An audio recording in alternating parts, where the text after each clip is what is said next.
होंगे आज के दिन पर हम लोगों ने उत्तर प्रदेश के अंदर जो पर कैपिटा इनकम है इसको लगभग 3 गुना पहुंचाने में सफलता प्राप्त की है।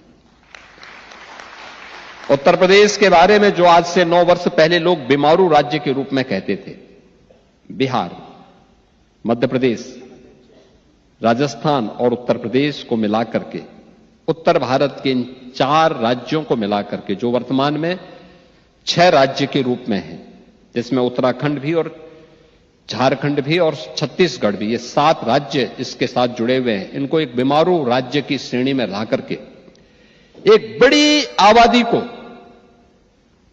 मानसिक रूप से बीमार बनाने की कुत्सित चेष्टा का हिस्सा बना दिया गया था। 80 के दशक में शब्द निकला था, याद करिए 80 के दशक में, और लगातार इस भाव से ग्रसित थे। याद करिए ना, कभी भारत के एक सुप्रसिद्ध वैज्ञानिक जगदीश चंद्र बसु ने इस बात को कहा था। उन्होंने कहा मनुष्य में तो कोई भेद होना ही नहीं चाहिए, और ये भेद अगर हम करते हैं तो ईश्वर के प्रति हम भेदभाव करते हैं।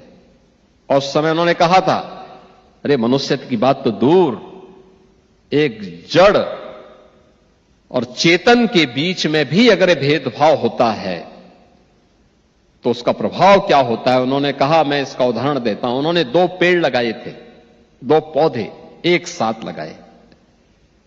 कहते हैं जगदीश चंद्र बसु ने 2 पौधे लगाए थे एक समान परिस्थिति में। एक को वे रोज जाते थे, पानी देते थे, समय पे खाद देते थे, सभी प्रकार की परिस्थितियां उसके सामने प्रस्तुत करते थे, उन्हें पुचकारते थे कि तो बड़ा होगा, फलेगा, फूलेगा, खूब आगे बढ़ेगा, तेरे आगे की पीढ़ियां बढ़ेंगी। और दूसरे पेड़ को भी परिस्थिति तो वही देते थे, उसको पानी देते थे, खाद देते थे, सभी वही परिस्थिति जो पहले वाले पेड़ को दे रहे हैं, लेकिन उसको कोसते थे तो बड़ा नहीं हो पाएगा, तो मर जाएगा, तो बीमार है, तो निकम्मा है, तो कुछ नहीं कर पाएगा। उसने देखा एक समय तक दोनों पेड़ समान रूप से आगे बढ़े, लेकिन एक समय के बाद जिसको पुचकारते थे वो बढ़ता गया, फलने लग गया, लेकिन जिसको कोसते थे वो एक समय के बाद बड़ा तो हुआ, कुछ देर तक बड़ा हो